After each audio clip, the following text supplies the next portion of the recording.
अरे ये कमल कहाँ गया? कहीं उस बूढ़ी अम्मा की तरह ये भी गायब तो नहीं हो गया, या फिर साधारण कंबलों में मिलकर किसी गांव वाले के पास चला गया? अरे अब क्या होगा?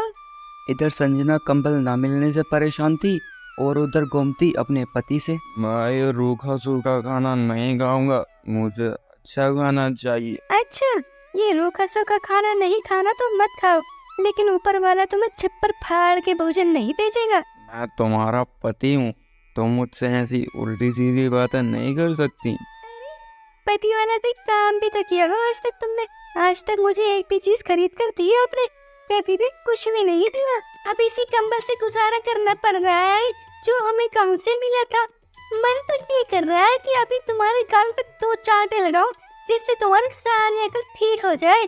तभी बेचारे उसके पति के हवा में 2 चांटे लग जाते हैं। ये देखकर उसकी पत्नी बोलती है, ओह, ये क्या हो गया? लगता है मेरी जुबान बहुत ज्यादा काली हो गई है, इसलिए जो भी बोल रही हूँ सच हो रहा है।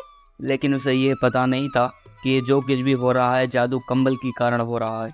और वहीं गुंजन गांव के हर एक घर में अपना कंबल ढूंढती है। उस बेचारी को कंबल कहीं नहीं मिलता है।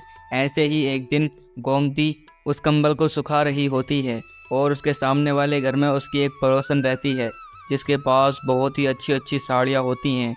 वे सोचकर गोमती बोलती है, अगर हमारे पास भी खूब सारे पैसे होते तो मेरा पति मुझे इससे अच्छी अच्छी साड़ियाँ ला के देता, मगर क्या करे, हमारे पास तो पैसे ही नहीं है। जैसे ही वह इतना बोलती है तो उसके पास एक बहुत सुंदर साड़ी आ जाती है। हाँ, ये इतनी अच्छी साड़ी कहाँ से आ गई? आज तो मेरी अच्छी बात भी सही हो गई। ऐसा लगता है कोई जादू हुआ है मेरी जुबान पर। इस सब को वहाँ से गुजर रही संजना सब कुछ देख लेती है और कंबल की चमक को देखकर वह समझ जाती है कि यह वही कंबल है। संजना फिर उस कंबल को वहाँ से लेकर वापस लौट आती है। अच्छा हुआ ये किसी गलत हाथों में नहीं गया और वापस मेरे पास आ गया, नहीं तो कोई पता नहीं इसे क्या क्या कर देता। ये तो अच्छी बात है जो ये वापस मेरे पास आ गया, लेकिन इसे किसी ऐसे हाथों में होना चाहिए जो इसका गलत प्रयोग ना करे। अब संजना को उसका कंबल वापस मिल चुका था, लेकिन रात को उसके यहाँ फिर वही दस्तक होती है और वो बाहर आकर देखती है तो वही बुढ़िया थी।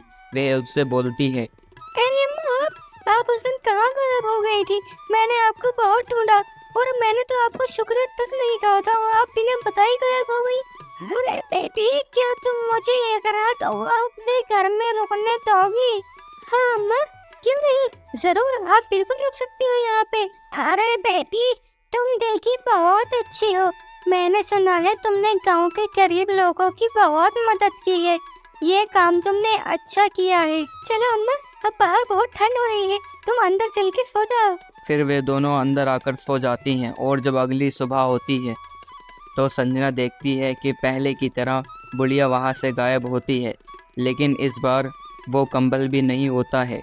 ये देखकर संजना खुश होती है क्योंकि उसके पास अब ज़रूरत का सारा सामान था जिसकी उसे ज़रूरत थी। सो गाइस, वीडियो कैसी लगी है हमें कमेंट्स करके ज़रूर बताएं और वीडियो को लाइक और चैनल को सब्सक्राइब ज़रूर